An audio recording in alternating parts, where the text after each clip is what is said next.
RSS को कुचलने का प्रयास नहीं किया गया, संघ के खिलाफ साजिशें नहीं हुई। उन्होंने 84 दंगों का जिक्र करते हुए कहा कि कई परिवारों को संघ के लोगों ने शरण दी। कैसे आप आरएसएस की सराहना प्रधानमंत्री मोदी किस बात के लिए कर रहे हैं? आरएसएस की सराहना क्या इस बात के लिए की जाए कि उन्होंने आजादी के आंदोलन में अपनी छोटी उंगली का छोटा नाखून नहीं कटाया? आज उनकी सराहना इसलिए करी जाए कि आजादी के आंदोलन में वो अंग्रेजों को माफीनामे लिखते थे, मुखबिरी करते थे? क्या इसलिए आरएसएस की सराहना की जाए कि उन्होंने 53 साल तक तिरंगे का बहिष्कार किया? क्या इसलिए सराहना की जाए कि सरदार पटेल ने इनको बैन किया था नफरत और हिंसा फैलाने के लिए? क्या इसलिए सराहना की जाए कि हमारे संविधान की प्रतियां जलाई थी, बाबा साहब की फोटो की तस्वीरें फूकी थी? क्या इसलिए सराहना की जाए कि इन्हीं से प्रेरित और पोषित होकर इस देश के प्रथम आतंकवादी नाथूराम गोडसे ने महात्मा गांधी को मारा था? क्या आरएसएस की सराहना इसलिए की जाए कि यह हमारे क्रांतिकारियों को भगत सिंह से लेकर चंद्रशेखर आजाद को अराजक तत्व बताते थे? क्या इसलिए सराहना की जाए कि उन्होंने 1930 के सिविल डिसोबीडियंस मूवमेंट या 1942 के क्विट इंडिया मूवमेंट तक में कोई हिस्सेदारी नहीं की थी, बहिष्कार किया था, अंग्रेजों को चिट्ठियां लिखकर कैसे मूवमेंट का दमन किया जाए ये बताते थे? किस लिए सराहना की जाए? क्या आरएसएस की सराहना इसलिए की जाए कि ये north west frontier province Bengal और सिंध में जिन्ना के साथ मिलकर सरकारें चला रहे थे? किस लिए आरएसएस की सराहना की जाए? आरएसएस की सराहना क्या इसलिए की जाए कि ये अंग्रेजों से पेंशन लेते थे? आरएसएस की सराहना क्या इसलिए की जाए कि ये भाई को भाई से हमेशा लड़ाते थे? आरएसएस की सराहना क्या इसलिए की जाए कि इनके 100 साल के इतिहास में एक दलित, एक पिछड़ा, एक आदिवासी प्रमुख नहीं हुआ? ये घोर जातिवादी हैं, ये घोर सांप्रदायिक हैं। क्या इसलिए सराहना की जाए? क्या इसलिए सराहना की जाए कि ये महिलाओं को दोयम दर्जे का नागरिक मानते हैं? अपनी संस्था तक में इन्होंने उनको हिस्सेदारी नहीं दी है। क्या इसलिए सराहना की जाए कि ये मनुस्मृति की बात करते हैं, जो महिलाओं को, हाशिए पर पड़े लोगों को, दलितों को, वंचितों को, शोषितों को बिल्कुल निम्न श्रेणी का लोग मानते हैं? किस बारे में आरएसएस की सराहना की जाए? आरएसएस की सराहना प्रधानमंत्री के भाषण से या एक सिक्का रिलीज करने से नहीं हो सकती। आरएसएस वो संस्था है जिसके हाथ महात्मा गांधी के खून से सने हुए हैं। आरएसएस वो संस्था है जिसको इस देश के प्रथम गृह मंत्री सरदार पटेल ने बैन किया था, और यह कहकर बैन किया था कि उनकी भूमिका है महात्मा गांधी की हत्या में। मेरे लिए आरएसएस का सच ये, इधर उधर की बातें करने से आरएसएस का सिया सच नहीं बदलेगा। जो देशभक्त थे वो जंग में गए, जो कायर थे वो संग में गए। ये असलियत है आरएसएस की। मैम, ट्रम्प, मुझे ये शब्द सुनना बहुत पसंद है, मेरा फेवरेट शब्द है। ट्रंप ने हमारे ऊपर पहले 25%, फिर 25%, पूरा 50% टैरिफ लगा दिया।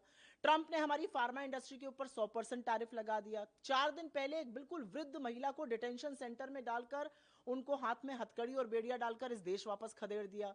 ट्रंप आसिम मुनीर को महान व्यक्ति बता रहा है। ट्रंप उनको बड़े बड़े दावत दे रहे हैं। ट्रंप जो है वो पाकिस्तान को साझा अपना पार्टनर बता रहे हैं। और नरेंद्र मोदी जी 7-7 भाषाओं में, हिब्रू में, अरबिक में, इंग्लिश में, रशियन में, स्पेनिश में, फ्रेंच में, चाइनीज में, 7 भाषाओं में लिखकर ट्रंप के प्लान की तारीफ कर रहे हैं। अरे भैया, इतना क्या खुश करने में आप ट्रंप को लगे हुए हैं?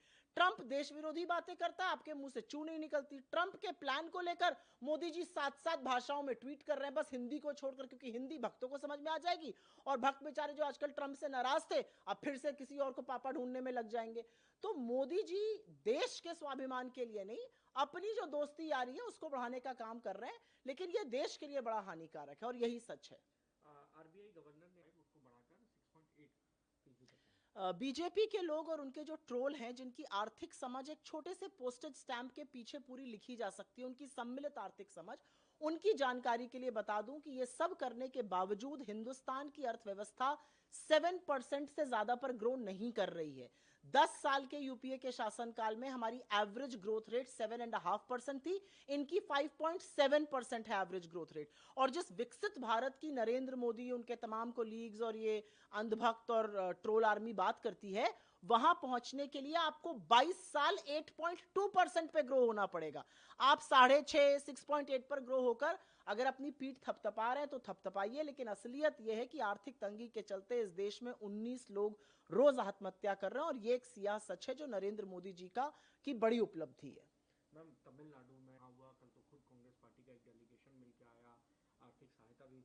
क्या इस पर राजनीति सरकार के दो तरफ से, और जो मुझे ऐसा लगता है कि कांग्रेस पार्टी ने अपना मत बिल्कुल साफ किया है। कांग्रेस पार्टी ने कहा है हमारे लिए पहली प्राथमिकता जिन परिवारों के लोग चले गए, जिसमें कुछ छोटे बच्चे भी शामिल है, 40 से ऊपर लोगों की वहां पर मौत हो गई, जो लोग घायल हैं उनको तुरंत हेल्प पहुंचे। हमने आर्थिक सहायता करी, जिसके बारे में हम लोग बहुत चर्चा नहीं करना चाहते हैं। हमारे शीर्ष नेतृत्व, हमारे जीएसओ, हमारे तमाम लोग वहां पर इंचार्ज मिलने गए उन लोगों से।